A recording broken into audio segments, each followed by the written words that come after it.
Opsional ya Bapak Ibu ya, optional. Nah, jika kemudian Bapak Ibu memutuskan untuk, ini saya expand all, membatasi kapan kuis ini bisa dikerjakan, maka harus dipastikan bahwa ini di-set timingnya Bapak Ibu ya, kapan dibuka. Ya, harus sama ya, jangan beda, nanti mahasiswanya bingung. Itu sebabnya saya bilang, ini riskan, karena bisa jadi salah salah setting gitu ya. Kalau nggak ditulis di sini apakah keluar sebenarnya? Sebenarnya nanti keluar, saya akan tunjukkan. Kita akan lihat bedanya kalau kita tulis di sini, sama nanti pengumumannya berdasarkan ini. Close the quiz. Kok 12? 5 Februari jam 12. Ya kan? 00. Nah, kita lihat time limit. Nah, berapa lama dia boleh ngerjakan? Bedanya apa, Pak? Kalau saya buka kuisnya jam 10, jam 12, nanti udah jelas time limitnya adalah 2 jam. Belum tentu. Belum tentu. Interest table saya matikan ya. Video saya. Bapak Ibu sini ngelihat saya, untuk ngelihat saya juga kan. Saya matikan ya supaya internetnya nggak putus-putus. Kembali ke perbedaan antara time limit dengan selisih durasi antara open dan close. Kalau saya set kuisnya dibuka jam 10, tanggal 5 Februari besok, ditutup jam 12, 5 Februari, bukankah itu berarti durasinya adalah 2 jam? Betul. Namun, sebenarnya kita bisa bilang ke mahasiswa, oke, karena WFH ini nggak jelas, kita semua punya kesibukan yang nggak jelas, jamnya nggak jelas, saya buka nih, kuisnya dari jam 8 besok sampai jam 11 malam. Ya. Namun, ketika Anda mengerjakan, Anda harus mengerjakan maksimal saya batasi 1 jam, 60 menit. Gitu ya, itu boleh. Jadi kita bilangkan, terserah kalian mulai jam berapa, yang penting antara jam 8 sampai jam 11. Oke. Nah, namun ketika kalian memutuskan akan mulai mengerjakan, ya pastikan kalian punya waktu minimal 60 menit untuk duduk di depan komputer kalian dan mengerjakan. Gitu ya. Nah, itu gunanya time limit, kalau misalnya kita set seperti itu. Nah, kemudian opsi, when time expires, saya akan biarkan default. Ya kan? Open attempts are submitted automatically. Apa sih artinya? Jadi gini, misalnya kita punya pertanyaan multiple choice, pilihan ganda ya, A, B, C, D. Nah, itu kan mahasiswa bisa ngeklik satu, tapi dia belum submit tuh. Dia masih nggak yakin ya. Dia masih nggak yakin. Ini benar nggak nih? Masih merenung, melamun, dan sebagainya. Tiba-tiba waktunya habis. Ya kan? Nah, kalau waktunya habis gimana nih? Apakah jawaban yang sudah dia pilih namun belum dia submit akan dianggap sudah disubmit atau tidak? Saya pribadi akan pilih open attempts are submitted automatically. Terlebih karena saya tidak pernah memberi penalti bagi jawaban yang salah. Sehingga mahasiswa nothing tulus, ya kan? Untung-untung benar, kalau salah ya udah, dia enggak rugi. Gitu ya. Kalau misalnya Bapak Ibu memberikan penalti, kalau jawabnya salah saya kasih penalti. Ya kan bisa kan? Kalau benar dikasih 10 poin, kalau salah di penalti minus 2 poin. Supaya mahasiswa enggak ngawur nih, enggak jawabnya enggak asal-asalan gitu ya. Nah, bisa. Oke, bisa. Itu harus dipertimbangkan. Apakah open attempt submitted automatically. Tapi kalau nggak ada penalti, saya rasa biarkan aja. Jawaban yang dia sudah pilih tapi belum disubmit dianggap otomatis disubmit. Gitu ya. Ini timing ini yang paling penting. Pastikan ini benar. Terutama kalau misalnya ini ternyata dibuka sebelum waktunya, nanti bisa seperti kasus disebutkan oleh Bu Dina kemarin, bocor, mahasiswanya bisa lihat semua, ya kan? Yang paling cilaka dari mahasiswa lihat itu apa? Yang paling cilaka adalah kita harus bikin soal baru, ya kan? Itu cilaka bagi saya. Saya sangat sangat butuh waktu lama untuk bikin tugas itu ya, kuis ya. Nah, grade. Grade kategori ini kalau Bapak Ibu atur CPMK. Jadi di sini kita tidak atur CPMK-nya, jadi penilaian untuk ini tidak masuk ke capaian manapun ya. Kemudian grade to pass, saya juga tidak pernah ngeset. Biasanya ini kalau misalnya kita mau bikin berjenjang. Jadi gini Bapak Ibu, di ULS baru ini kita bisa bikin topiknya itu berjenjang. Misalnya, untuk bisa melihat topik 3, untuk bisa memulai topik 3, kita harus menyelesaikan topik 2 terlebih dahulu. Ya, harus lulus kuis di topik 2 misalnya. Nah, itu kita tulis di sini. Sehingga kalau dia misalnya kita kasih nih grade to pass-nya 70 dan nilainya dia nggak sampai 70, maka dia dianggap gagal. Gitu ya. Saya pribadi nggak pernah pakai, tapi monggo kalau misalnya Bapak Ibu mau pakai ini, silakan. Nah, attempts allowed. Ini dilematis Bapak Ibu ya. Boleh nggak iseng-iseng berhadiah, gitu ya, nyoba beberapa kali, atau hanya boleh sekali? Jika hanya boleh sekali, pilih satu Bapak Ibu ya. Pilih satu, mahasiswanya hanya boleh nyoba sekali, nggak boleh berkali-kali. Terutama kalau misalnya pilihan ganda gitu ya. Pilihan ganda boleh nyoba berkali-kali, kemudian grading method itu di sini dipilih. Yang diambil kalau misalnya mahasiswanya nyoba berkali-kali, yang mana nih?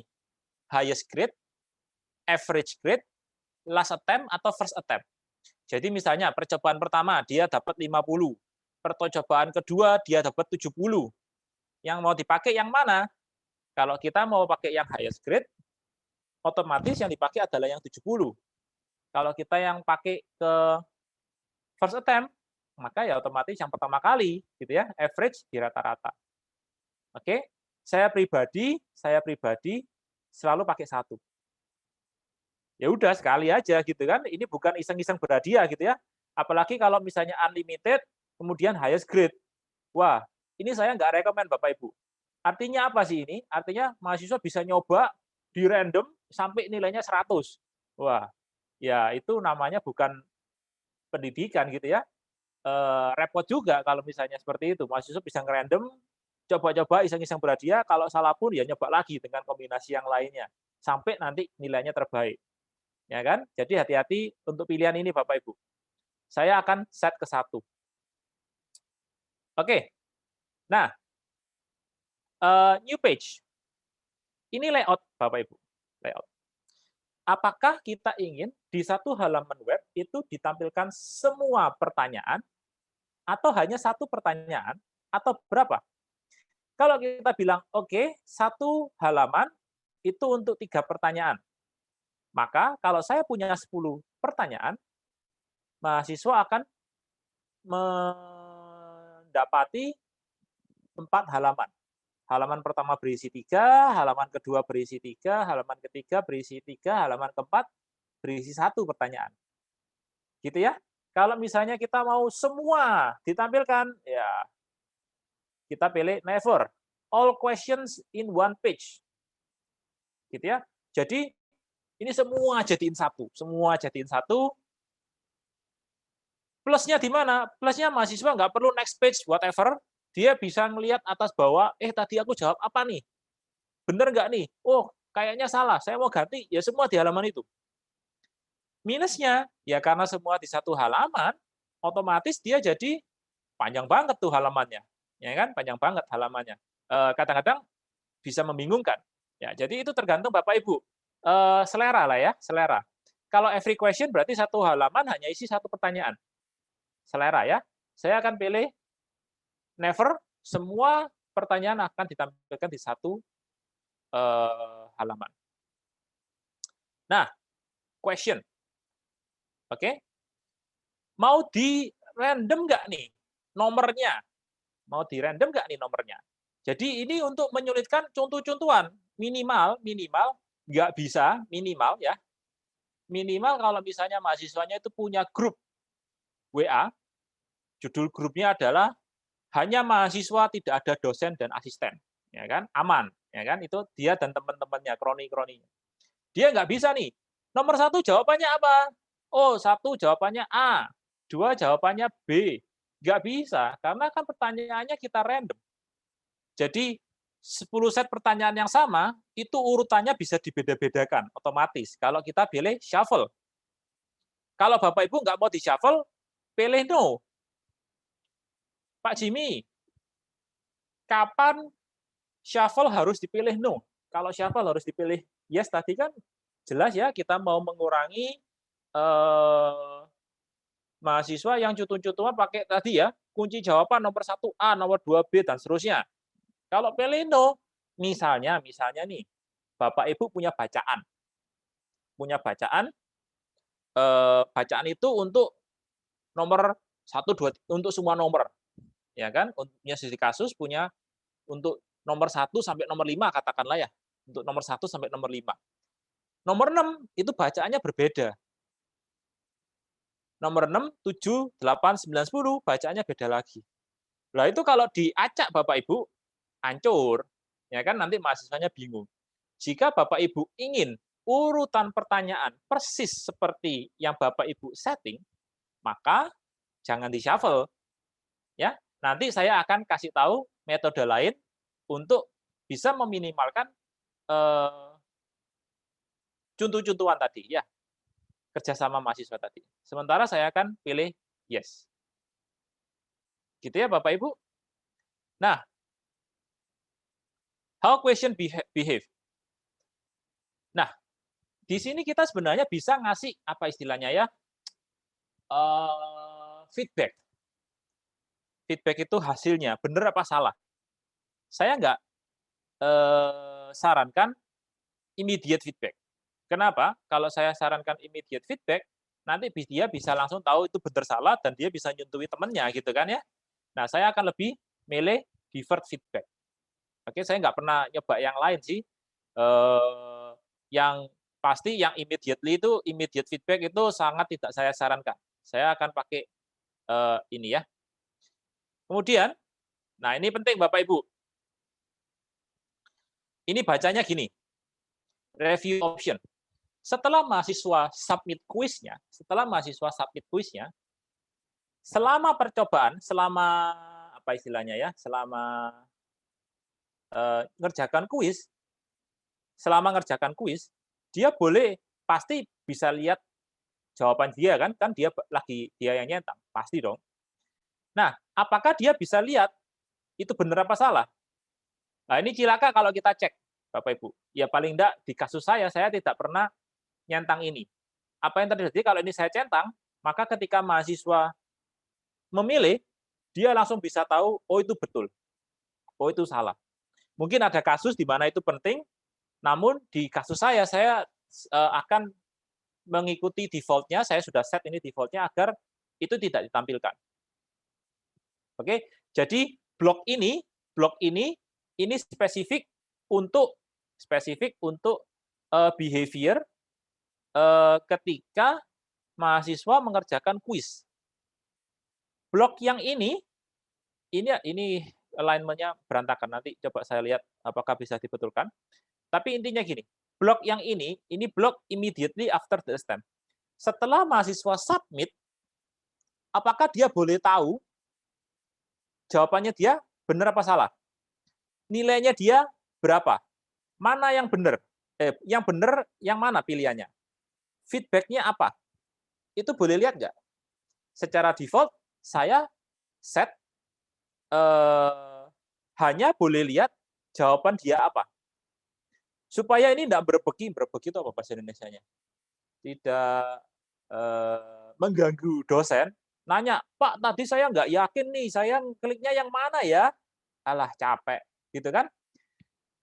Kita biarkan mahasiswa setelah dia ngerjakan, dia boleh lihat tadi dia jawab apa. Kalau Bapak Ibu berpikir nggak boleh tetap nggak boleh.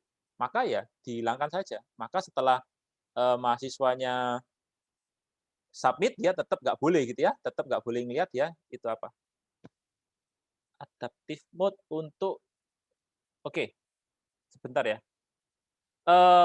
Nah, secara default saya nggak akan memperbolehkan dia ngelihat right answer segala macam ya, dia nggak boleh lihat. Nah, di sini udah di-block, ini sebenarnya tergantung dari ininya, immediate feedback-nya pilihan di sini ya. Pilihan ini mempengaruhi behavior yang di sini. Namun by default, eee, setelah dia menyelesaikan kuisnya, saya akan bilang boleh lihat tapi nggak boleh lihat jawabannya apa. Kenapa? Karena bisa jadi kalau kita kasih, jawabannya apa, nanti dia kasih tahu ke temennya, gitu ya. Nah, blok ini adalah, eee, nanti, ya kan, selama kuisnya masih dibuka, dia hanya boleh lihat jawaban dia sendiri. Nah, setelah kuisnya ditutup, tidak boleh ada lagi yang mengerjakan, oke, semua sudah selesai, sudah submit. Nah, bolehlah dia melihat jawabannya apa, benar apa salah, feedback-nya apa, dan seterusnya. Jawabannya betul apa, termasuk nilainya dia. Ya, itu setelah nilainya setelah, kuisnya ditutup. Ya, itu settingan default Bapak Ibu. Oke, Bu Feni, adaptive feed mode. Saya nggak pernah nyoba Bapak Ibu. Jadi kita coba di sini, itu, eee, kalau dari yang saya coba barusan, itu sebenarnya kita lihat ya, kita lihat sama-sama.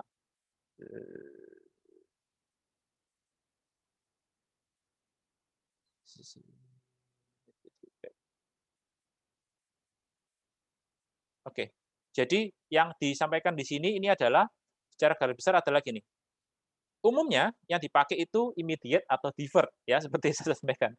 Adaptif saya belum pernah nyoba, daripada saya salah ngomong, saya ngaku aja saya nggak pernah nyoba, ya kan. Eee, yang paling sering memang antara immediate response atau deferred. Deferred itu artinya kita set, nanti kalau udah, beres semua, baru jawabannya dikasih, gitu ya. Jadi mohon maaf Bapak Ibu, nanti kalau misalnya masih tertarik saya di email, saya carikan jawabannya, saya coba, gitu ya. Saya nggak pernah nyoba karena. Oke, eee, appearance. Nilainya mau pakai koma-koma enggak, atau pasipiro lah, pasipiro ya sudah nggak usah pakai koma-koma, ya kan, nilainya bulet. Kalau Bapak Ibu mau pakai ketelitian 2 angka di belakang koma, monggo. Kita support sampai 5 angka di belakang koma. Jadi kalau Anda nilai ini jawab benar, nilainya 0,00003, ya kan, boleh, monggo Bapak Ibu. Saya pakai 0 aja, jadi bulet, ya kan. Kemudian large image, ini sebenarnya untuk menunjukkan gambar mahasiswanya. Saya cenderung no image lah, ya kan. Ini nanti terutama ketika kita menilai, ya kan. Jangan sampai kemudian kita bias, ya kan. Pak Jimmy ini kalau ngoreksi mahasiswanya cantik, nilainya biasanya bagus gitu ya. Sebenarnya nggak ngefek sih kalau untuk kuis, karena yang ngoreksi bukan saya, yang ngoreksi ULS gitu ya. Tapi in the end, ini biarkan ikuti default aja, no image. Kemudian decimal place in question grade, same for all grades. Jadi kalau 0 ya 0 semua, gitu ya. Require the use of safe exam browser. Nah, kita lihat, ini pilihan baru, saya nggak pernah lihat, gitu ya. Kalau kita lihat, maka safe exam browser ini, kita coba ya. Yes, configure manually. Nah, luar biasa ini ya.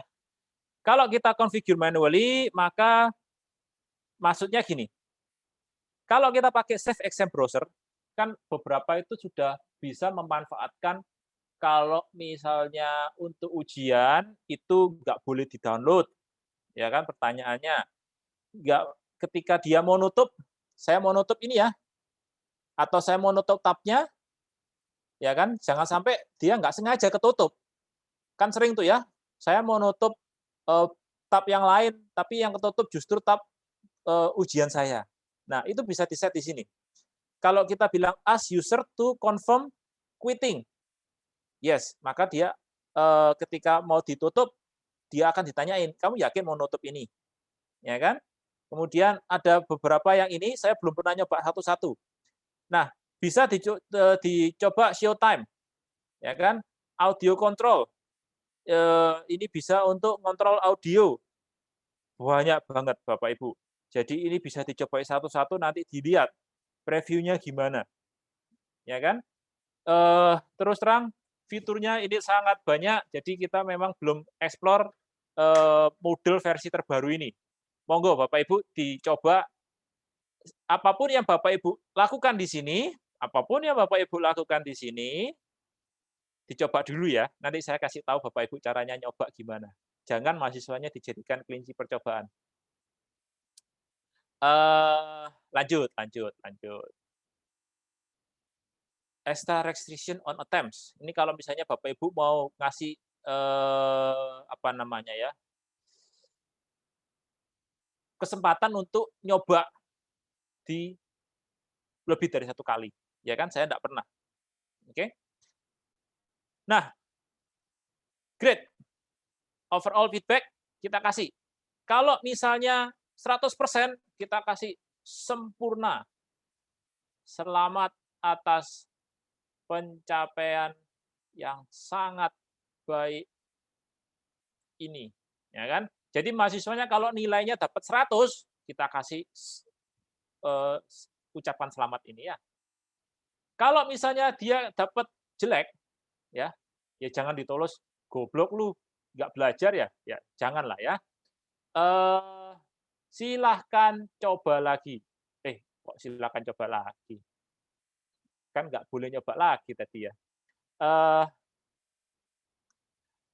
Masih banyak ruang untuk perbaikan, ya kan. Mohon konsultasi dengan dosen, pengasuh MK. Misalnya seperti ini, gitu ya. Jadi kan kita harus, apa istilahnya ya, fokus on the half glass full istilahnya. Jadi kita fokus untuk kasih masukan. Jadi kita kasih bilang mahasiswa, kalau nilainya 40, kita kasih feedback-nya ini. "Pak, saya mau kasih misalnya 70, gimana?" Ya ini, kita bisa kasih ini ya, add more feedback fields, mau kasih banyak juga nggak apa-apa. Nilainya 90 saya kasih feedback ini, nilainya 80 saya kasih feedback ini, ya monggo, silakan Bapak Ibu. Ya kan? Oh, oke. Sorry, ini untuk yang atas. Boundary 5, Bu. Nanti kita coba ya. Nah, availability show on course page ini biarkan aja seperti itu, agenda nggak usah diisi. Ini untuk identifikasi aja, nggak perlu diisi Bapak Ibu. Kalau mau diisi ya monggo diisi, terserah mau diisi misalnya identitas mata kuliah Bapak Ibu atau identitas kuis ini ya secara spesifik. Nah, group mode ini saya akan jelaskan besok, ya kan. Kalau kita mau bagi-bagi per KP atau mau per kelompok. Jadi mahasiswa ini, kelompok ini, hanya bisa mengerjakan yang mana, ya kan, itu nanti. Oke. Nah, restriction ini sama seperti restriction yang kemarin dijelaskan Bu Dina di modul, assignment. Jadi di sini kita bisa set macam-macam, antara bisa diakses tanggal sekian sampai tanggal sekian, kemudian hanya bisa dikerjakan kalau sudah mengerjakan yang lain, atau, berdasarkan user profile dan seterusnya, ya kan, macam-macam. Misalnya untuk memastikan bahwa ini hanya bisa diakses antara tanggal 5 Februari jam ini saya ganti ya, tadi kan sudah saya 8, 23, saya kasih keterangan Anda hanya punya Anda dapat mengakses kuis ini selama dibuka. Namun setelah memulai, Anda hanya punya waktu 60 menit untuk menyelesaikan. Misalnya seperti ini ya Bapak Ibu ya. Nah, kita samakan restriction-nya antara jam 8 sampai jam 23. Jadi otomatis section ini akan kuis ini akan hilang kalau di luar jam tersebut. Mas from 5 Februari jam 8, date until 5 Februari jam 11 malam. Ya, saya tidak pernah pakai 00 Bapak Ibu, karena 00 itu membingungkan. 00 itu nanti malam atau kemarin pagi atau tadi pagi, ya kan mumet.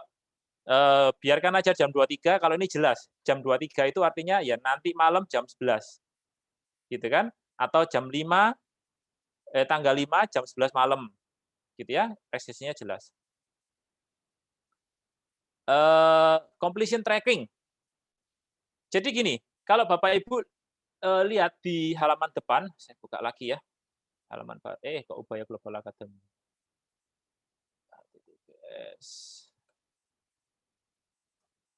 Oke. Di halaman depan, di sini, ini kan sebenarnya ada persen komplit ini Bapak Ibu ya. Persen komplit ini untuk mahasiswa bisa tracking dia sudah seberapa jauh sih completion-nya. Nah, itu sebenarnya kita bisa set apakah itu mau di-enable atau tidak. Nah, kalau di-enable, maka itu di tiap pertemuan ini, di tiap materi itu ada tick box. Mahasiswa bisa ngetik itu untuk ngasih tahu, oke, ini sudah saya selesaikan. Ini opsional aja buat mahasiswa yang mau menganggap perkuliahannya itu sebagai checklist ya. Oke, ini sudah saya kerjakan, beres. Ini sudah saya kerjakan, beres. Ya, itu bisa. Nanti ada tick box-nya. Nah, itu yang ada di sini. Apakah student bisa otomatis mencentang, bukan otomatis, secara manual mencentang ini dia kerjakan atau tidak? Atau dia ini otomatis akan dicentang kalau dia lulus. Kalau dia lulus. Kalau ini maka Bapak Ibu harus pastikan Bapak Ibu harus isi yang tadi ya, minimum nilai grade to pass-nya ini. Oke, jadi ini settingannya sangat bergantung. Silakan Bapak Ibu milih yang mana. Bagi saya kita ikut aja default-nya. Kalau dia udah ngerjakan ya sudahlah, biarkan dia bilang oke ini sudah saya kerjakan. Oke? Ini biarkan aja, saya tidak akan ngisi ini karena ini kan kita sudah tentukan kapan dia harus mengerjakan. Sehingga expect completed ini menjadi tidak relevan. Ini akan relevan kalau misalnya kita mode perkuliahan kita itu asinkronus atau self pace. Ya kan? Seperti kalau kita ikut Coursera itu kan self pace ya. Itu akan lebih relevan expect completed ini. Tag ini kalau misalnya Bapak Ibu mau ngasih tag ya, tag-tag seperti tag di sosial media gitu ya. Intinya kita mau kasih label gitu ya, kayak di Google Mail kita bisa kasih label. Oh, ini terkait materi ini terkait materi itu dan seterusnya. Kompetensi ini sama seperti yang di assignment kemarin, ini ke CPMK. Kita mau ngasih tahu kuis ini CPMK-nya apa dan seterusnya. Ada pertanyaan dari Bu Feni. Tolong tanya bagaimana cara supaya mahasiswa mengerjakan tulis dosen bisa mengetahui sisa waktu yang mereka saat ini. Nah, kita coba Bu ya. Itu pertanyaan bagus yang saya belum pernah coba. Kita kan sudah show time di sini. Nanti kita cek apakah ini akan keluar. Ya, akan keluar waktunya. Kalau keluar di mana, ya kan? Bu Dina jangan ketawa Bu, ini juga baru buat saya Bu. Fresh, instalannya belum seminggu ini. Kita coba ya, kita sudah tidak buat, nanti kita coba. Kita save aja dulu. Oh, out of range. Feedback boundary must be between 0. Oh, oke. Kita bisa 40% 40% ya.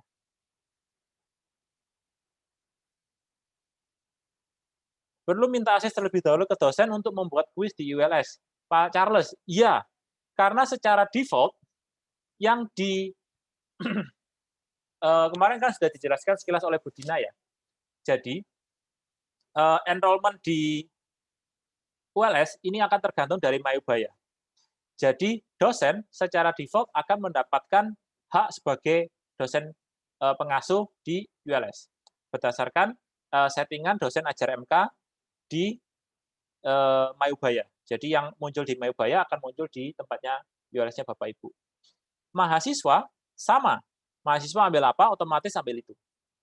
Asisten tidak ada. Asisten tidak ada settingnya, Bapak Ibu. Otomatis dosen harus mengenroll manual asistennya untuk diberikan jabatan sebagai asisten.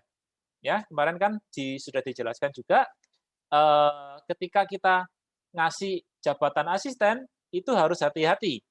Ada jabatan asisten yang setara dengan dosen. Dia bisa ngapa-ngapain, ya kan? Jika memang itu yang dibutuhkan, monggo silakan. Namun jika asisten tersebut hanya boleh apa istilahnya? Hanya boleh ngoreksi, maka kita harus kasih dia sebagai non editing assistant. Ya kan, ada editing assistant, ada non editing assistant. Ya kan? Nanti kalau kurang jelas saya akan bahas lagi, Pak.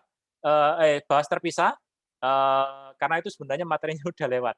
Saya mau fokus ke sini dulu, nanti kita bisa bahas ke sana kalau masih ada waktu. Tapi intinya iya, harus didaftarkan dulu. Saya sampai mana tadi? Kuis. Nah, ini Bapak Ibu. Bapak Ibu bisa lihat di sini. Settingan saya restriction itu akan muncul di sini. Ya kan? Ini otomatis yang saya blok ini ya. Restricted. Ini nggak akan ada kecuali setelah 5 Februari jam 8 dan sebelum 5 Februari jam 11. Ini juga akan muncul ke mahasiswa. Oke? Nah, kuis dibuka 5 Februari jam 8 sampai jam 23. Nah, ini adalah yang kita tulis manual. Restricted itu artinya apa, Bapak Ibu? Restricted itu mahasiswa tidak akan kelihatan ini. Misalnya Bapak Ibu mau kasih kejutan ke mahasiswa. Kejutan, ada kuis tanggal sekian. Jadi Bapak Ibu mau ini kelihatan kalau bakal ada kuis. Ya kan, untuk suatu dan lain hal. Maka itu harus diatur restriction. Loh, Pak Jimmy, ini loh masih kelihatan. Ya kan? Ini kelihatan karena kita dosennya. Bagaimana kalau kita mau ngelihat, kalau saya mau ngecek Pak Jimmy, mahasiswa itu ngelihatnya apa sih? Bisa. Mahasiswa itu lihatnya apa? Ada di blog saya di mana?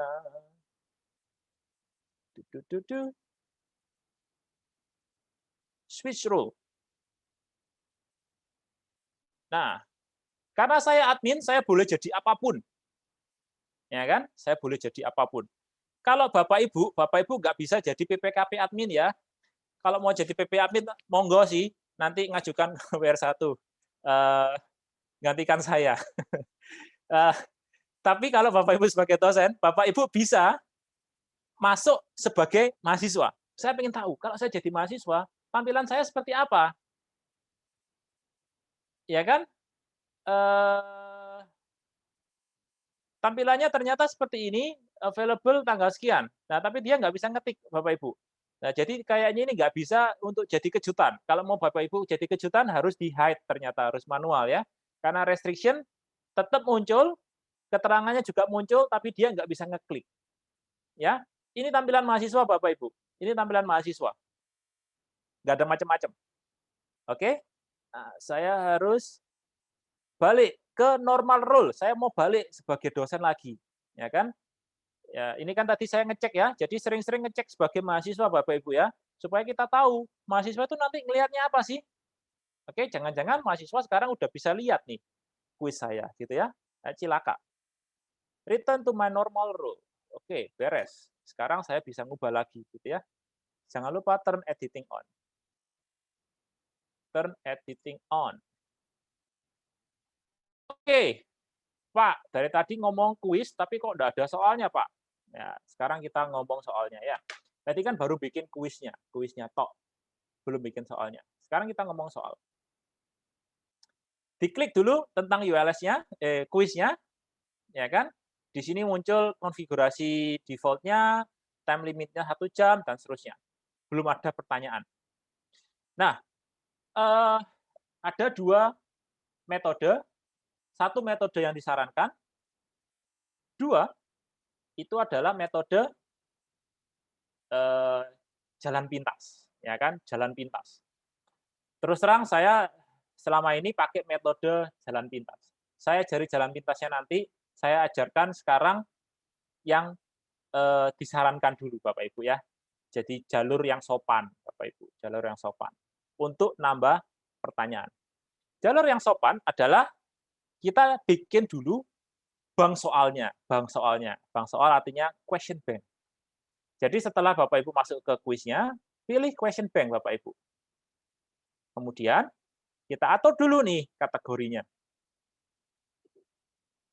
Kita atur kategorinya. Nah, di sini ada kategori banyak nih, saya nggak tahu yang bikin siapa nih, ya kan? Ini kursus kuis kita rame-rame, jadi siapa yang ngubah nggak jelas. Untuk kuis ini kalau Bapak Ibu mau coba bikin kuis baru, masing-masing untuk Bapak Ibu masing-masing, ya kan? Sehingga nanti nggak gebu-gebuan nih, kok tiba-tiba berubah, ternyata yang ngubah Dina gitu ya, Bu Dina yang ngubah, padahal saya yang kaget gitu ya. Jadi bikin kuis baru, kasih nama Bapak Ibu, sehingga itu Bapak Ibu taati sendiri. Nah, kembali ke kategori. Kategori ini itu apa? Ini ada hubungannya nanti dengan yang saya sampaikan tadi terkait dengan random Bapak Ibu. Jadi misalnya kita bisa bikin soalnya random. Misalnya kita mau bikin 5 soal, mau bikin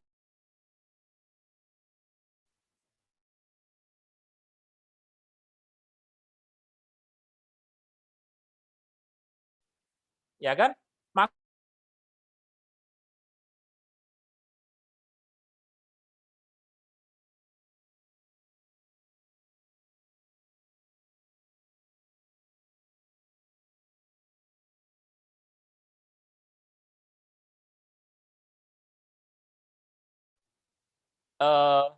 Topik namanya definisi ULS. Oke? Parent kategorinya adalah ini, top tentang ULS. Artinya hanya untuk kuis ini tok. Jadi ini kategori berlaku hanya untuk kuis ini saja. Kalau saya mau itu berlaku untuk semua kuis di mata kuliah ini, maka kita pilih top for pelatihan ULS. Ngerti ya Bapak Ibu ya? Jadi pelatihan ULS ini adalah nama mata kuliah ini. Kuis ini judulnya adalah tentang ULS. Kuis tentang ULS. Kalau saya mau kategori ini bisa digunakan di hanya kuis ini, maka saya pilih itu adalah bagian dari kuis tentang ULS. Ya. Jadi saya mau topik soal pertama adalah tentang definisi ULS Bapak Ibu. Saya simpan aja. Kemudian akan muncul di sini ya. Definisi ULS. Nol ini apa? Nol artinya kategori ini nggak ada soalnya. Ya, nggak ada soalnya, masih nol. Nanti kita baru bikin soalnya. Kita masih bikin topik-topiknya. Di sini ya. Kemudian kita bikin topik kedua. Katakanlah masih hanya berlaku untuk kuis ini ya, supaya nanti nggak kotor di kuis yang lain. Namun ini tergantung dari kebutuhan Bapak Ibu. Misalnya topik kedua tentang apa ya? Tentang kuis.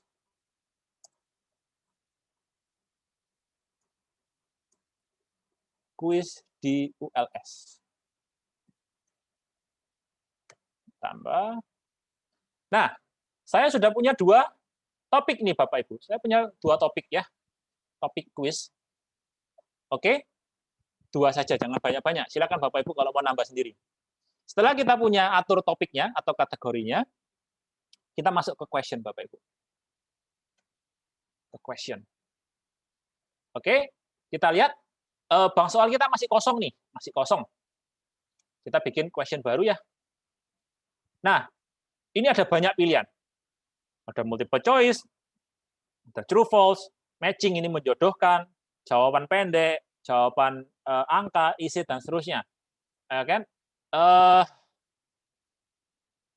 Saya juga belum pernah nyoba semuanya, ya kan? Saya akan bahas beberapa ini nanti siang, tapi sekarang di sesi ini saya akan fokus ke multiple choice. Ya kan? Kita akan fokus ke multiple choice. Saya klik add.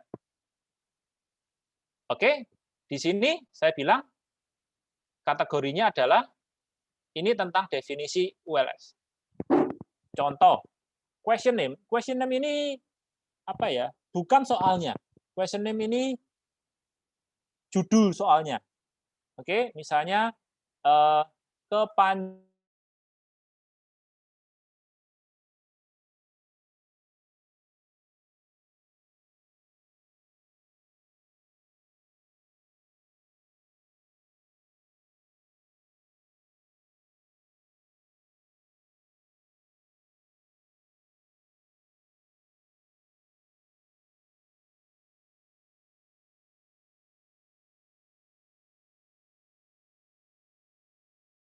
kepanjangan ULS.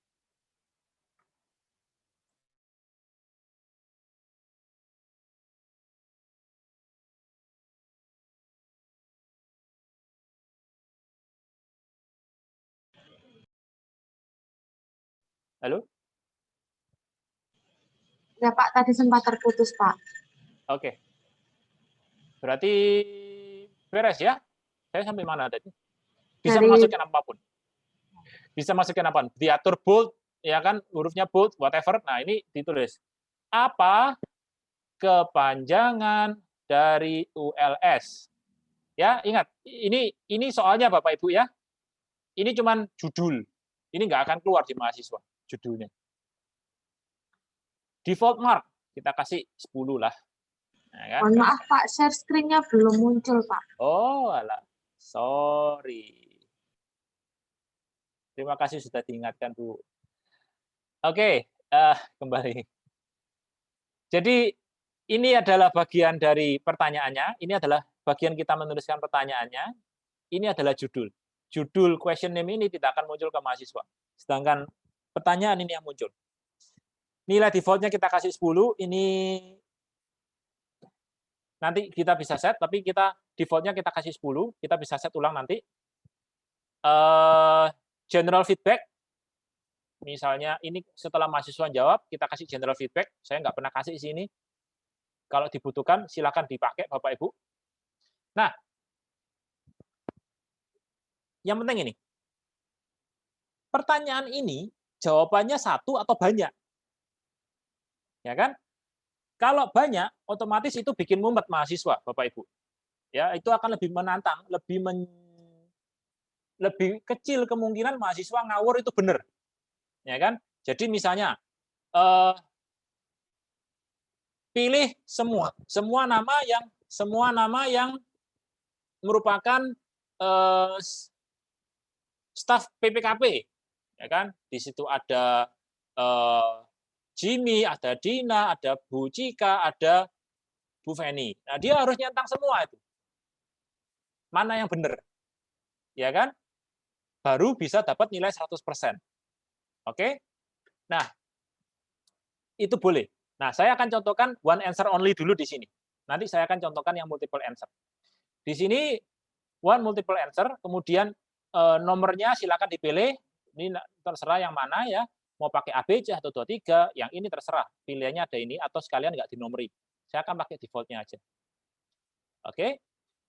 Standard insertion ini juga nggak pernah saya pakai, jadi biarin aja. Sebentar. Oke. Nah, saya kelewatan satu, Bapak Ibu. Shuffle the choices. Pilihannya, apakah di shuffle? Default saya akan shuffle. Saya akan ikutin defaultnya adalah di shuffle choice-nya. Jadi pilihannya A untuk mahasiswa yang pertama itu bisa jadi B untuk mahasiswa yang lainnya. Jadi di random. Saya akan pilih itu. Karena itu di random, sebenarnya urutan choice ini jadi nggak relevan. Karena toh itu akan nanti di random ke mahasiswanya. Sehingga kalau ini saya shuffle, saya selalu taruh jawaban yang benar di choice 1. Ini pilihan jawaban yang benar. Kepanjangan dari ULS. Sorry, ini tentang ULS. Kepanjangan ULS adalah Ubaya Learning Space. Bagaimana kita kasih tahu ULS kalau ini yang benar? Kita kasih grade 100%. Ya. Jadi kalau misalnya mahasiswa milih ini, maka dia akan dapat 100%. 100% dari apa? 100% dari marknya. Kalau marknya adalah 10, maka dia dapat 10. Gitu kan? Oke. Kalau misalnya, kalau minus ini apa, Pak? Ya ini kalau Bapak Ibu mau ngasih penalti ya. Kalau Bapak Ibu mau ngasih penalti. Oke, contoh, saya kasih nilai jawaban yang salah. Ubaya lost in space. Misalnya seperti itu ya. Wah, ini kalau misalnya sampai mendem jawab ini, saya kasih penalti minus 50%. Misalnya, ya kan? Misalnya salahnya nggak nemen-nemen lah. Ubaya learning site. Ya sudahlah. Ini kita kasih nun. Artinya, dia nggak dapat nilai, tapi dia juga nggak dipinalti. Kalau dia jawab ini. Ya, silakan Bapak Ibu ya. Untuk pilihan jawaban ini juga bisa berupa gambar, bisa berupa video, bisa berupa macam-macam. Pak, tapi kok space-nya kecil? Ya gedein aja kalau misalnya mau digedein. Ya kan, Bapak Ibu mau nulis pilihan yang butuh space besar, monggo disilakan. Di sini bisa upload pilihan gambar juga. Ya kan? Saya mau upload yang baru, upload file, ya kan? Contoh, saya jangan NPWP saya lah nanti. Contoh, oke, upload this file, save image. Iya, gambar.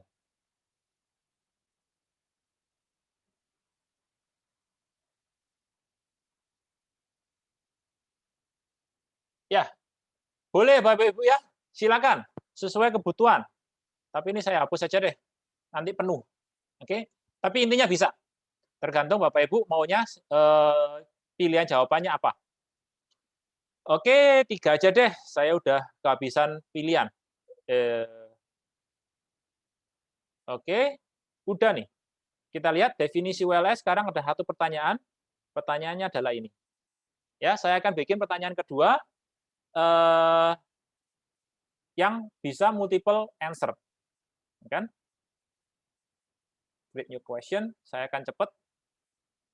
Karena ini mirip dengan yang tadi, kecuali yang tadi ya. Terkait dengan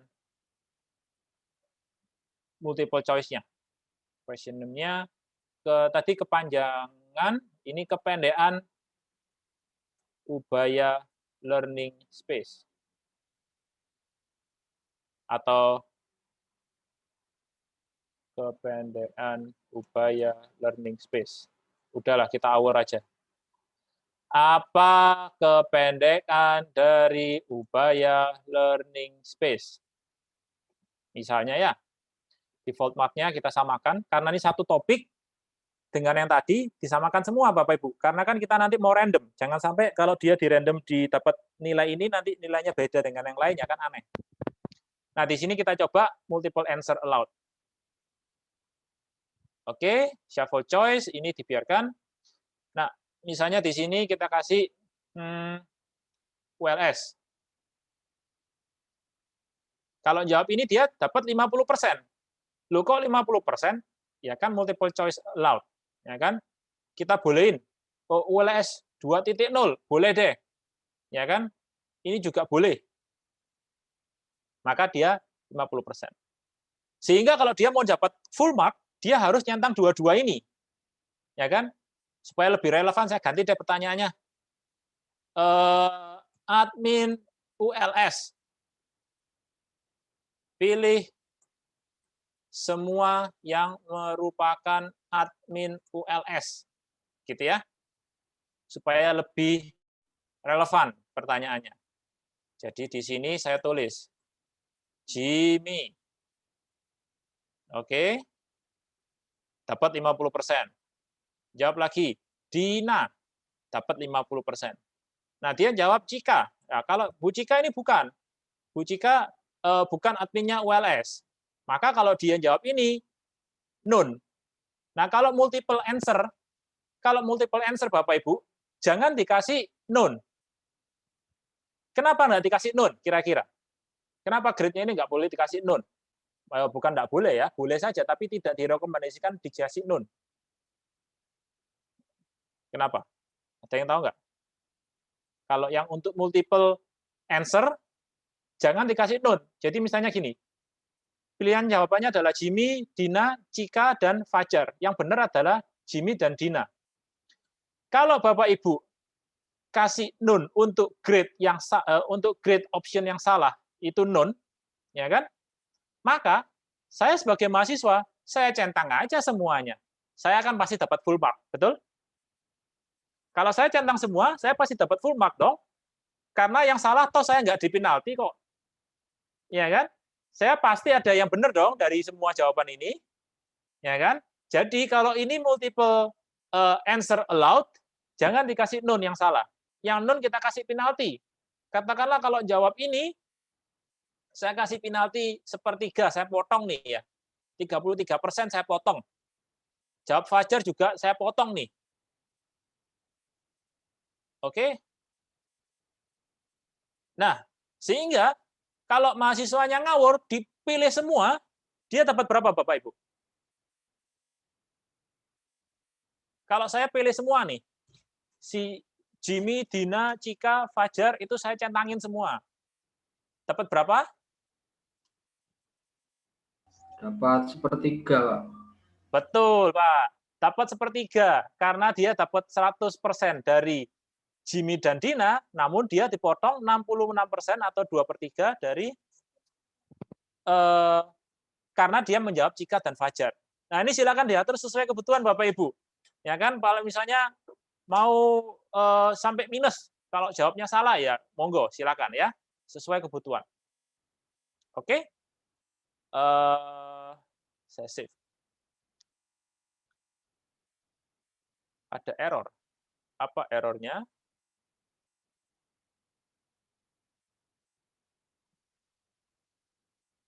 Dah. Udah ya, Bapak Ibu ya.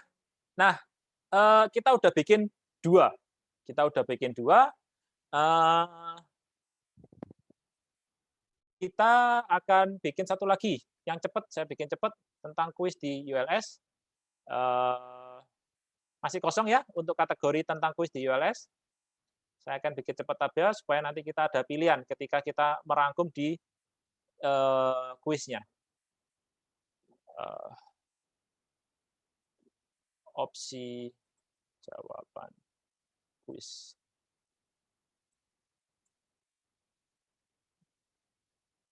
Pilih semua opsi tipe jawaban kuis di ULS. Misalnya, vote mark-nya 10, multiple answer, kemudian multiple pilihan ganda, misalnya kita kasih 33%, kemudian short answer, 33%, kemudian apa ya, menjodohkan, kita kasih 33%. Katakanlah tidak ada yang salah di sini, jadi semua jawaban benar, ya kan? Dia tinggal klik semua. Oh, kok continue editing, save change. Nah, oke. Sebelumnya, ini juga bisa kita preview Bapak Ibu ya. Kalau kita mau lihat jadinya seperti apa sih? Ya, kita bisa preview. Tulisnya seperti ini. Seperti Bapak Ibu lihat, ini kan di shuffle sama ULS. Jadi kan saya tulis menjodohkan di yang terakhir kan, tapi karena kita pilih shuffle untuk opsinya, maka dia otomatis seperti ini. Oke? Dia bisa centang-centang. Kalau multiple answer, dia bisa centang beberapa. Kalau ini bukan multiple answer, dia cuma bisa milih satu. Oke? Close preview kalau sudah selesai. Save change saja. Beres. Oke, anggaplah bank soal kita cuma ada 3 pertanyaan itu ya Bapak Ibu ya. 1 topik tentang kuis, 2 tentang definisi ULS. Itu saja ya. Bank soal kita sudah beres. Kita pakai 3 bank soal. Nah, sekarang kita kembali ke kuis kita. Kita mau pasang nih kuis kita pilih edit quiz, terlalu cepat. Kita pilih edit quiz, kita masuk tentang editing quiz ini. Di sini kita lihat ada halaman kosong, karena memang kita belum nambah soalnya. Yang di bank soal tadi belum kita tempelkan ke sini. Ya, kita set di sini. Nilai maksimum kuis ini berapa? Katakanlah di sini nilai maksimumnya 100. Ya. Enter aja. Kemudian kita tambah. Kemudian di sini ada shuffle lagi. Pertanyaannya kita shuffle. Kita pilih tambah. Karena tadi kita sudah naruh soal di bank soal, kita tambahkan pertanyaan dari bank soal aja. Add from question bank. Oke? Kita mau pilih yang mana nih? Saya mau pilih yang dari definisi ULS. Oke, saya mau tambahkan yang kepanjangan ULS. Apa kepanjangan dari ULS? Add selected. Oke. Nah, di sini kita kasih nilai lagi. Jadi sebenarnya ini adalah nilai default. Tadi kan kita kasih nilai default ya, 10 ya Bapak Ibu ya. Itu nilai default saja. Nah, karena di sini kuisnya itu nilai maksimumnya 100 dan saya nanti cuma rencana pakai 2 soal, maka saya kasih katakanlah saya kasih 20 lah, saya kasih 3 soal nanti ya. 4 soal, saya kasih 25. Saya edit 25. Oke? Nah, maka ini soal pertama. Soal kedua, saya mau random. Ya kan? Random. Ketika kita random, kita bisa milih misalnya dari definisi ULS ini. Di sini dikatakan soalnya ada 2 nih, kepanjangan ULS sama admin ULS. Ada 2 ini soalnya. Oke? Maka kalau kita pilih ini,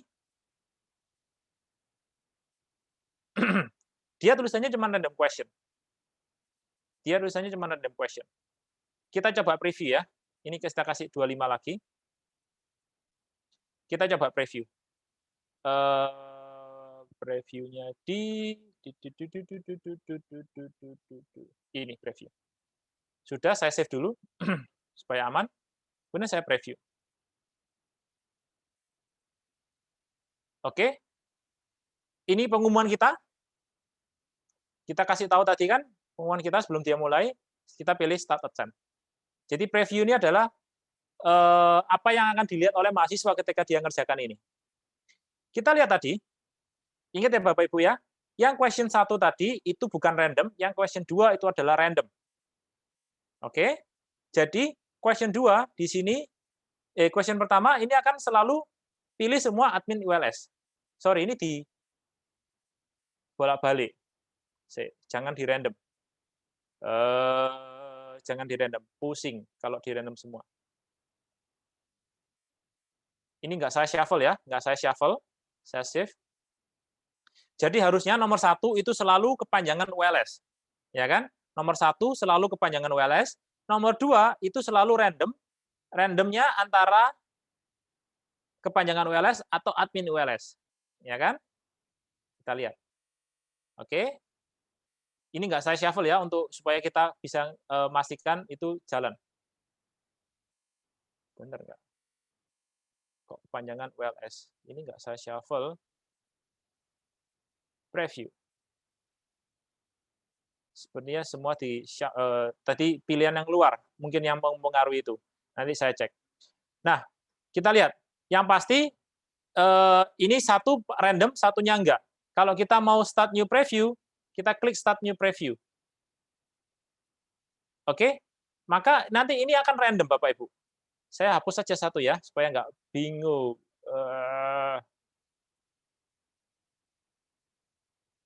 Continue. Edit quiz. Saya hapus satu yang non-random. Kita nyoba yang random dulu. Soalnya satu, saya save, saya preview. Oke, mahasiswa pertama dapat apa kepanjangan ULS. Kalau kita start new preview lagi, bisa kemungkinan sama kepanjangan ULS. Ya kan? Suatu saat ini akan beda. Ini mahasiswanya dapat yang beda. Namanya random, kalau pilihan randomnya cuma 2, maka pasti ada mahasiswa dapat yang soal yang sama. Semakin banyak bank soal kita, maka semakin kecil kemungkinan dua orang mahasiswa dapat soal yang sama. Gitu ya Bapak Ibu ya. Itu cara kita untuk bikin random Bapak Ibu. Cara kita untuk bikin random. Alah. Sorry. Kita kembali ke kuisnya tentang ULS tadi. Finish attempt. Oke. Ini kalau mahasiswanya sebenarnya boleh return to attempt selama dia belum submit. Nah, tadi pertanyaan Bu Feni. Return to attempt. Pertanyaan Bu Feni tentang time left. Ada di sini muncul Bapak Ibu. Tadi kan kita sudah milih nih ya. Kita udah milih untuk menampilkan jamnya. Ya kan? Sisa berapa menit. Oke? Ini muncul di sini Bapak Ibu. Ini sisa berapa menit muncul.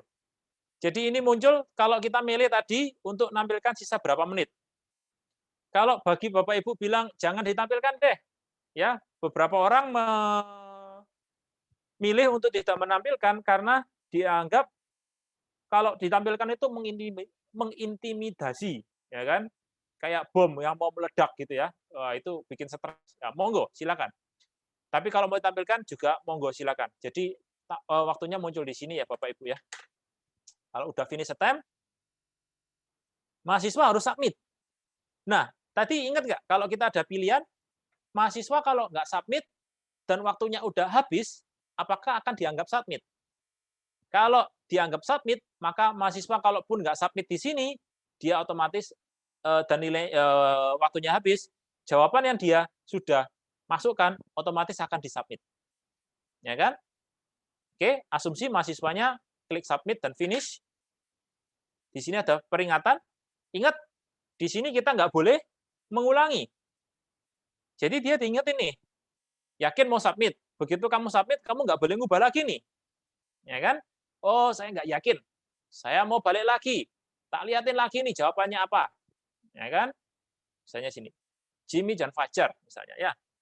Maka saya harusnya dapat 50% dikurangi 33%. Ya kan? Finish attempt. Oke, saya yakin sekarang. Saya submit dan finish. Dah. Oke, dia akan dapat ini Bapak Ibu. Ingat, tadi kan kita sudah ngeset setelah dia menyelesaikan kuisnya, dia bisa ngelihat dia jawab apa. Betul ya? Dia jawab apa. Nah, mahasiswa disarankan mereka untuk snapshot ini, buat bukti. Kalau nanti mau ribut, pakai ini, gitu ya. Pak, kemarin saya jawabnya benar loh Pak, saya jawabnya Jimmy dan Dina, itu komputernya aja yang salah. Saya nggak jawab Fajar kok, ya kan?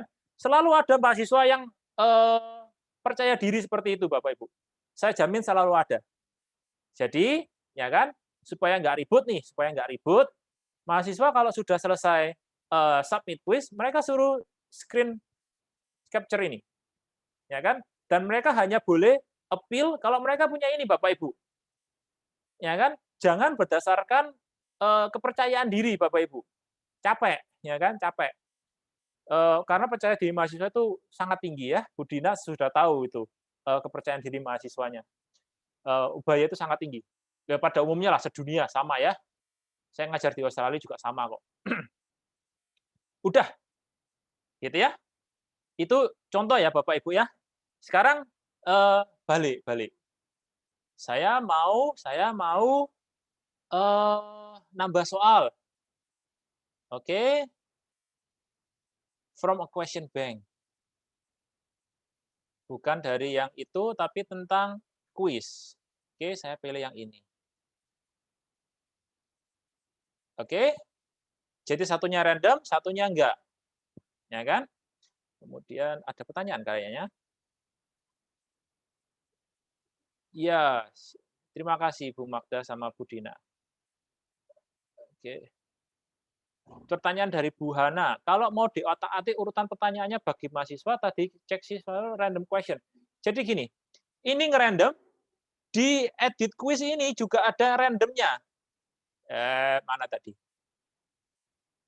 Topik 3 quiz. Loh, saya malah keluar di sini. Sebentar.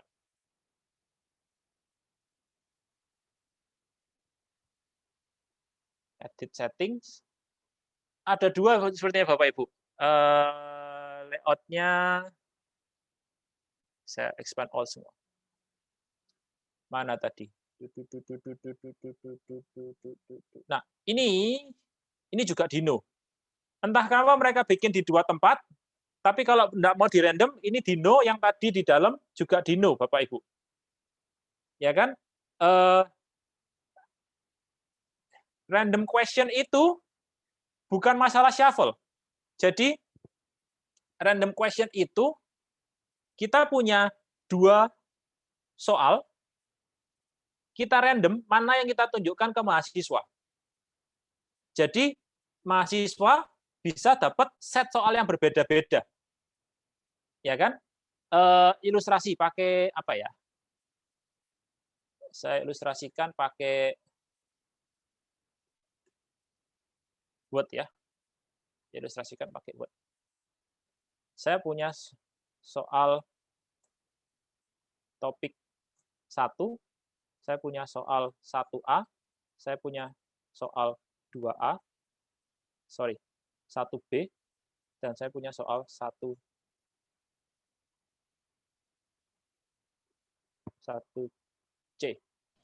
Mohon maaf Pak, share screen-nya masih belum berubah. Iya, maaf. Jadi saya punya 2 topik misalnya. Oke, saya punya 2 topik. Topik 2, itu saya punya 3 soal juga. 2A, soal 2B, soal 2C. Ya kan? Kemudian, kalau misalnya kita bilang setting quiz kita itu adalah random topik 1 dan random topik 2. Oke. Ini nomor 1 ya. Soal nomor 1 adalah sebuah soal random dari topik 1. Dan soal nomor 2 adalah random dari topik 2. Maka mahasiswa misalnya Budi itu bisa jadi nomor 1-nya dia adalah soal 1A, nomor 2-nya dia adalah soal 2C. Ini random ya, saya nggak ini ngomong random aja. Mahasiswa Tini soal nomor 1 bisa jadi dia dapat 1B, soal 1B. Soal nomor 2 dia bisa jadi dapat soal 2A. Dan seterusnya Bapak Ibu. Jadi itu random. Semakin banyak soal dalam suatu topik, kemungkinan mahasiswa untuk dapat soal yang sama itu akan semakin beda. Tapi dari sini saja, misalnya kita punya settingan seperti ini, kita punya 2 topik. Topik 1 3 soal, topik 2 3 soal, maka ini set kombinasinya sudah 3 kali 3, sudah ada 9 set kombinasi Bapak Ibu. Itu sudah membuat mahasiswanya itu jawabannya beda-beda. Jadi akan ada mahasiswa yang tidak pernah tahu ada jawaban, ada soal 1B dan 1C. Ada mahasiswa yang tidak pernah tahu ada soal 2A dan 2C, dan seterusnya. Gitu ya Bapak Ibu ya? Paham maksud saya? Tentang random. Jadi ini akan memperkecil kemungkinan mahasiswa itu cuntu-cuntuan. Ya kan? Karena mereka dapat soal yang berbeda-beda. Benar-benar beda, bukan hanya urutannya. Kalau shuffle itu hanya urutannya saja. Pak, kalau misalnya random question berarti mahasiswa dapat pertanyaan beda-beda. Betul. Kalau shuffle hanya urutan pertanyaan yang berbeda. Betul. Jadi kalau shuffle itu hanya urutannya ya Bapak Ibu ya, termasuk shuffle option. Optionnya sama tapi urutannya yang berbeda. Sama, shuffle questions urutannya beda, tapi kalau random questions yang muncul itu berbeda. Sip. Lanjut ya Bapak Ibu ya. Edit quiz, saya tadi ke edit quiz. Oke.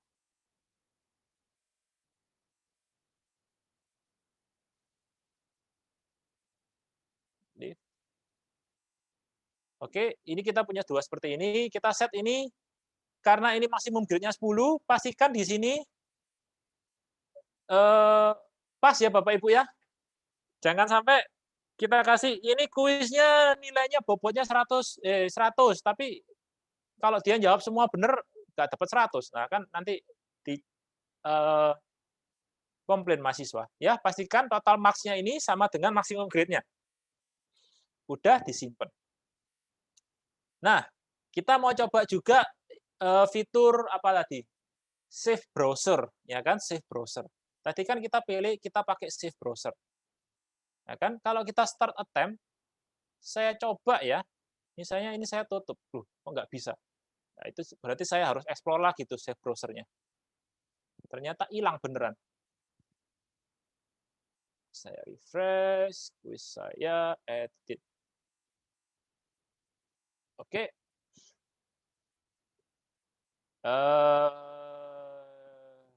Sudah kembali ke sini, udah. Saya mau mengajarkan itu, add question sudah, check as student sudah. Jadi preview itu untuk check as student ya Bapak Ibu ya. Preview untuk check as students sudah, kemudian terakhir adalah get results. Oke, sebelum saya ke nilai Bapak Ibu, ada yang mau ditanyakan di sini. Nanti saya akan tunjukkan contoh untuk kita mau ngambil nilainya mahasiswa. Kita mau ngambil nilainya mahasiswa, nanti pakai mata kuliah saya saja. Misalnya Bapak Ibu di sini nggak mau shuffle, terus mau ngubah urutannya, monggo. Ya, ini bisa dinaik turunkan.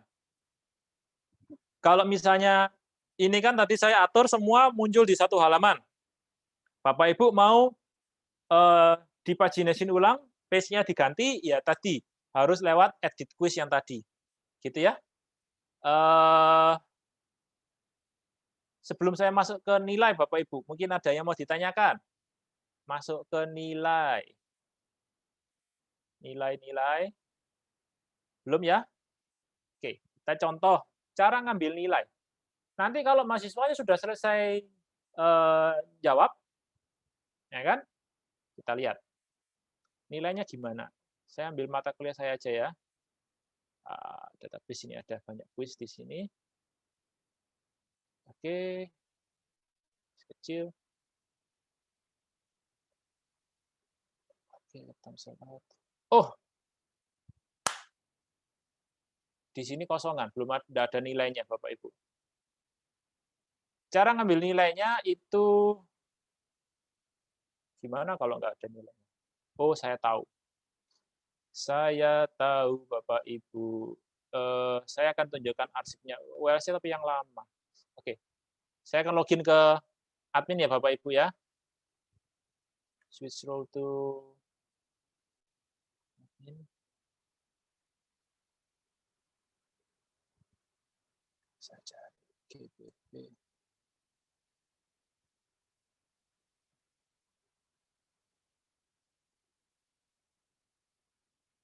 Nah, ini contoh GPP Bapak Ibu ya, ini persyaratannya banyak banget. Tapi intinya gini, kalau kita mau ngambil nilai, kita masuk saja ke kuisnya. Oke, setelah itu launching, nanti akan muncul nih, yang udah jawab berapa nih, ya attempts-nya ini. Kalau ini diklik Bapak Ibu, ini muncul Bapak Ibu ya. Dia untuk pertanyaan pertama itu benar apa enggak, dapat poin berapa. Jadi di sini kan grade-nya 100, ya kan? Mahasiswa itu ngerjakannya kapan, diselesaikan kapan, berapa lama dia selesai. Kalau misalnya Bapak Ibu bikin kuis itu di selesaikan mahasiswa hanya dalam 1 menit, Bapak Ibu, berarti mahasiswanya tidak kesulitan menyelesaikan kuisnya. Gitu ya. Itu bisa positif, bisa negatif, Bapak Ibu. Positifnya adalah berarti Bapak Ibu pintar ngajarnya, gitu kan. Negatifnya mahasiswa sama sekali tidak kesulitan menyelesaikan, sehingga kita tidak bisa mendiferensiasi mahasiswa yang paham dengan yang tidak paham. Ya, terutama kalau grade-nya nilainya 100 semua gitu ya, cilaka. Berarti kan antara semuanya pinter atau soal kuisnya yang tidak bisa membedakan level pemahaman mahasiswa. Gitu kan? Itu harus kita atur. Nah, nilainya untuk tiap pertanyaan muncul di sini Bapak Ibu. Dari berapa? Ini nilai maksimum untuk pertanyaan pertama, ini adalah berapa yang dia dapat si Aprilia Wijayanti ini. Ya kan? Nah, kalau kita mau lihat di sini, kita bisa lihat nih. Oke. Ini adalah feedback yang diberikan. Ya kan? Ini adalah jawaban dia. Dia jawabnya selesainya kapan dan seterusnya, itu ada semua Bapak Ibu. Ya kan? Sehingga kalau mau dispute sebenarnya ada, kita bisa tanya, kamu bikinnya kapan? Nggak masuk di kita. Kita punya log Bapak Ibu. Seperti yang disampaikan oleh Bu Dina kemarin, kita punya log, kita tahu. Bahkan mahasiswa ini sempat login apa enggak. Ya kan? Sehingga mahasiswa kalau misalnya mau dispute, mau appeal, Pak, saya sudah masukin tapi kok nggak hilang, kok nggak muncul. Ya, kita tanya, kamu masukin kapan, login kapan, segala macam. Oke, kita bisa istilahnya audit log aktivitasmu. Dari situ kita bisa lihat sebenarnya dia bohong atau enggak. Gitu ya. Nah, kemudian kalau kita mau review attempt-nya dia keseluruhan, bisa diklik review attempt tadi. Dia bahkan bisa tahu dia question 1 ini bukanya kapan, kemudian dia submit-nya kapan, Bapak Ibu. Question nomor 2, kita lihat di sini ya, mahasiswa ini dia submit-nya ini submit semua, karena dia 1 halaman, otomatis attempt finish-nya sama semua. Kalau Bapak Ibu 1 halaman itu 1 soal, maka attempt finish-nya ini bisa beda-beda. Namun karena ini sama, otomatis log-nya sama semua. Jadi 1 halaman muncul semua pertanyaan. Otomatis attempt finish-nya sama semua gitu ya, Bapak Ibu ya. Ini adalah respon jawaban si anak tersebut. Dia jawabnya apa untuk setiap pertanyaan. Muncul semua di sini. Ya kan? Ini kalau Bapak Ibu perlu melihat spesifik ke tiap mahasiswa. Oke? Nah, kalau misalnya kemudian Bapak Ibu ingin mindah ini ke Excel, kemudian untuk diolah ke yang lain, misalnya digabungkan dengan nilai yang lain, untuk dimasukkan ke Excel, itu bisa di-download Bapak Ibu ya. Bisa download sebagai Excel misalnya. Saya mau download nih. Saya mau download, saya taruh di sini ya, dikasih nama ini. Oke. Munculnya seperti apa? Munculnya seperti ini Bapak Ibu. Persis seperti tampilan di ULS-nya. Ya kan? Jadi ini total nilainya dia, ini nilai pertama, kedua, ketiga, dan seterusnya. Nah, silakan. Dari sini silakan Bapak Ibu olah sesuai kebutuhan Bapak Ibu. Oke, saya enggak mau simpan ini. Kemudian kalau mau nyari juga bisa. Ya kan? Mau nyari berdasarkan nama, itu bisa di sini ya Bapak Ibu ya. Nggak bisa cari berdasarkan yang lainnya sih. Nah, ini juga sering saya pakai Bapak Ibu. Nilai. Secara statistik, idealnya nilai itu distribusinya harus normal ya Bapak Ibu ya. Jadi membentuk istilahnya bell shape. Distribusi normal. Seperti ini ya Bapak Ibu ya. Jadi ada yang mayoritas itu di sini. Ya. Kemudian akan ada yang luar biasa pinter, ada yang luar biasa tidak beruntung lah di sini ya. Ada yang luar biasa tidak beruntung. Saya masih ingat dulu waktu saya wawancara sebagai dosen, saya dikasih wejangan oleh Pak Darmo Handoyo waktu itu. sebagai WR2, dia mengatakan seperti ini. Distribusi normal ini menunjukkan peta mahasiswa kita. Dan sebenarnya peta semua fenomena di dunia ini sebenarnya pasti berdistribusi normal. Akan ada mahasiswa-mahasiswa yang di sini yang perlu kita ajari agar mereka bisa maju ke arah sini. Ya kan, maju semakin baik. Akan ada mahasiswa di sini, ini yang luar biasa pintar Bapak Ibu. Nggak diapa-apain, pintar sendiri. Ya, orang-orang di sini ini nggak usah diapa-apain Bapak Ibu. Dia pintar sendiri, nggak usah diajari, nggak usah diapa-apain, dia pintar sendiri. Mungkin ada beberapa mahasiswa saya yang masuk itu udah lebih pintar dari saya. Mau saya apain dong? Udah saya diamin di pojokan. Kalau kita fokus ke anak-anak ini, yang lainnya gempor Bapak Ibu ya, gempor, hancur. Jadi kita fokuslah ke sini. Bagaimana mahasiswa yang di sini? Ya, waktu itu beliau mengatakan, mahasiswa di sini, ini yang diapa-apain, yang nggak akan kemana-mana. Mau dijungkel-jungkel, ya nggak akan kemana-mana. Kalau kita terlalu fokus ke sini, bukan berarti ini ditinggal, tapi kalau kita terlalu fokus ke sini, maka yang ini akan berasa terlalu lambat, tidak akan mendapatkan apapun. Nah, itu semua kembali ke kita, bagaimana kita menyelaraskan. Namun, kalau kita lihat kembali ke sini, ini jelas skew ke kanan. Ya, GPB memang tidak untuk assessment. Jadi memang GPB itu kan cuma contoh, bukan contoh ya. GPB itu kan self reflection. Seringnya seperti itu. Sehingga untuk kuis ini wajar kalau ini skew ke kanan. Namun, kalau ini adalah kuis pembelajaran, ini adalah contoh yang tidak ideal Bapak Ibu. Ini berarti soalnya terlalu mudah. Soalnya terlalu mudah, tidak bisa membedakan mahasiswa yang benar-benar paham, kurang paham, dan tidak paham. Idealnya bentuknya bell curve. Tentunya puncaknya diharapkan tidak di kiri Bapak Ibu. Kalau di kiri ya nggak lulus semua mahasiswanya, gitu ciloko. Harapannya mahasiswanya skew ke kanan. Jadi puncaknya itu ya di sinilah ya. Jadi puncaknya itu mayoritas mahasiswa dapat B, itu oke, dapat AB, B, oke. Tapi kalau jedok itu apa? Semua A gitu ya.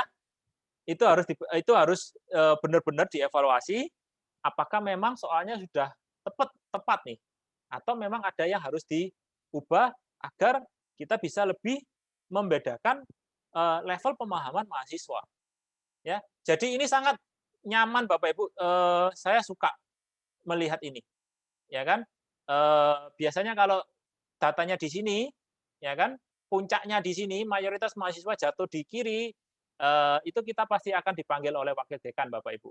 Jadi ini bisa membantu Bapak Ibu untuk persiapan hati lah, dipanggil wakil dekan gitu ya. Kok nggak lulus semua, gimana ini ceritanya Pak Jimmy? Ya biasanya saya akan memikirkan sesuatu jawaban yang elegan lah. Gitu Bapak Ibu. Ada pertanyaan nggak untuk kuis? Nanti kita setelah makan siang kita akan masuk ke jenis pertanyaan-pertanyaan yang lain Bapak Ibu. Ya.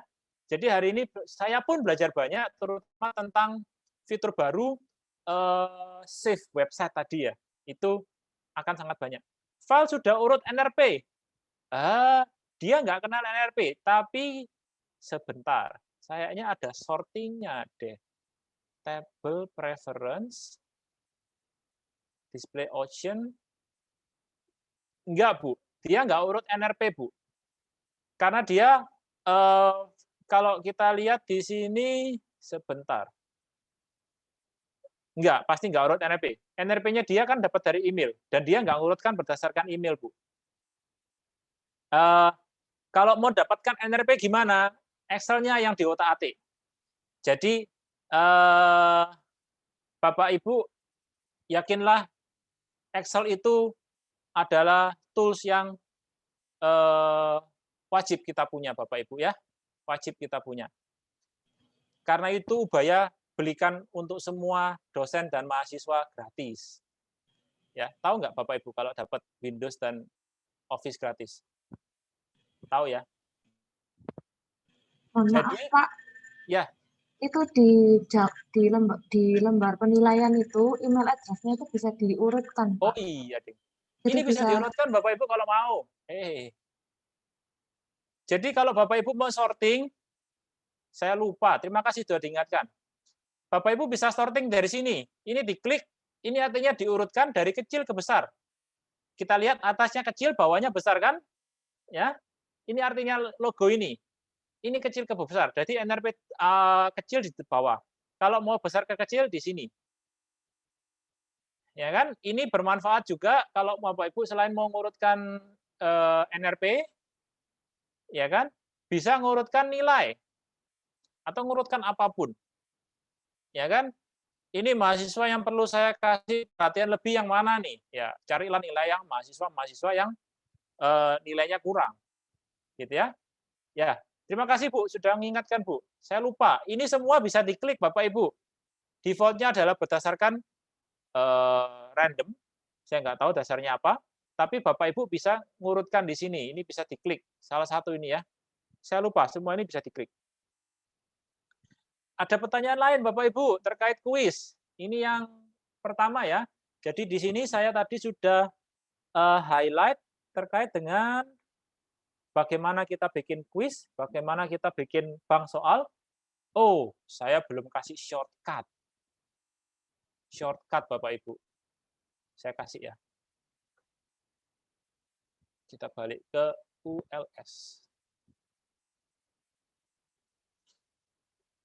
Shortcut itu apa Bapak Ibu? Maksudnya gini. Edit quiz. Nah, tadi kan kita pakai bank soal ya Bapak Ibu ya. Kita harus pakai bank soal kalau kita mau pakai random. Kalau kita nggak mau pakai random, saya mau bikin kuis yang pokoknya cepet deh. Paling cepet gimana? Ya sudah, nggak usah pakai bank soal Bapak Ibu. Pilih saja di sini, klik add new question. Udah. Ini akan sama ketika Bapak Ibu tadi nambahkan soal. Oke. Kita kasih ini kuisnya, kita masukin ke definisi kuis juga, definisi atau ini aja, tentang kuis. Apa ya, question name. Tentang cara mendapatkan nilai mahasiswa.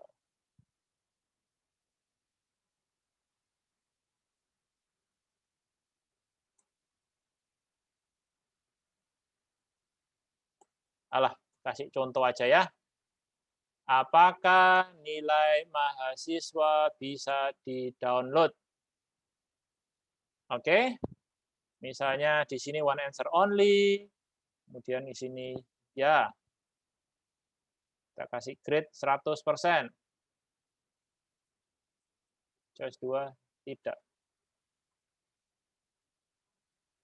Oke.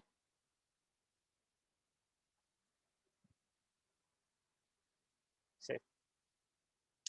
Nah, itu cepat Bapak Ibu ya. Jadi kita nggak perlu lewat-lewat bank soal. Kita bisa di sini. Pak, ini nilainya 101, boleh nggak? Boleh. Siapa tahu mau buat bonus. Ya, tapi kalau Bapak Ibu maksud nilainya tetap 100 ya tetap aja nilainya dia tetap maksimum 100. Tapi kan kalau misalnya ada bonus, maka ada lebih besar kemungkinan bagi dia untuk dapat 100, gitu kan? Ya, boleh saja. Boleh saja. Import untuk soal dan pilihan jawaban dari soal, import soal. Oke, saya coba contohkan ya. Administration Question Bank import lalu pilih icon format. Oke, saya contohkan langsung aja supaya bisa langsung tahu. Ini ada Bapak Ibu, import export. Oke. Kalau pengen tahu paling gampang Bapak Ibu, format yang dibutuhkan seperti apa? Biasanya saya akan coba format dulu. Export dulu. Saya ekspor dulu, saya pilih icon format. Misalnya saya ekspor kategori ini ya, yang tentang kuis ini ya. Export question to file. Yaitu Bu Dina sudah kasih untuk linknya. Ini saya buka.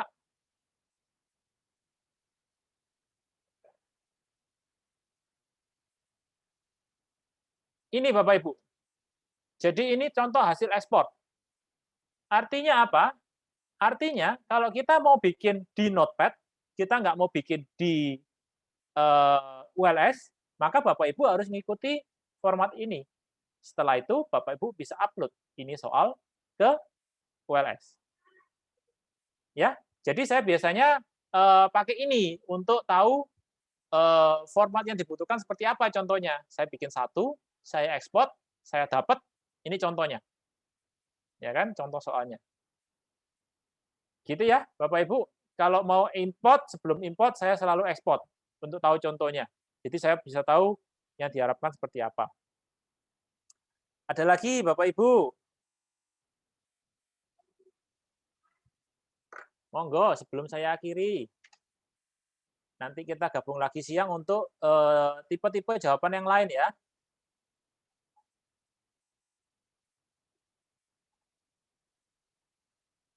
Ada?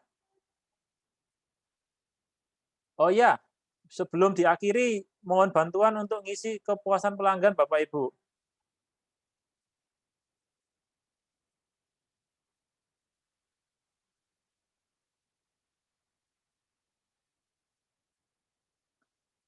Baik, jika tidak ada pertanyaan Bapak Ibu, nanti kita ketemu lagi jam 1 ya Bapak Ibu ya.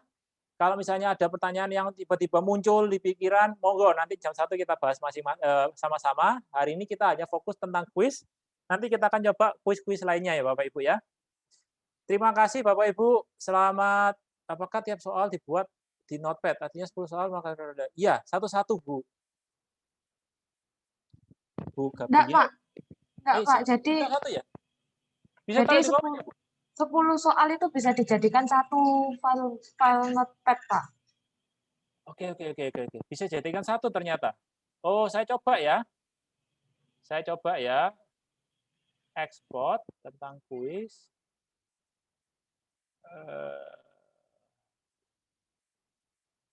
Saya coba.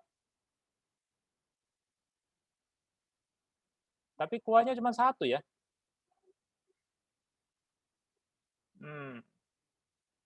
Jadi kita bisa jadikan satu di bawah Bu ya. Seperti ini Iya, Bu. Pak. Itu coba di-copy aja, Pak.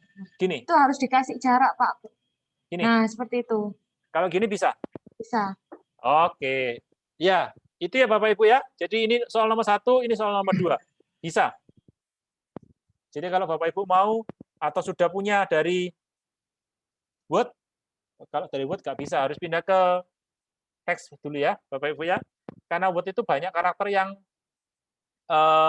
tidak kelihatan. Dan karakter yang aneh-aneh yang tidak bisa masuk dengan smooth ke ULS. Jadi pakai Notepad Bapak Ibu.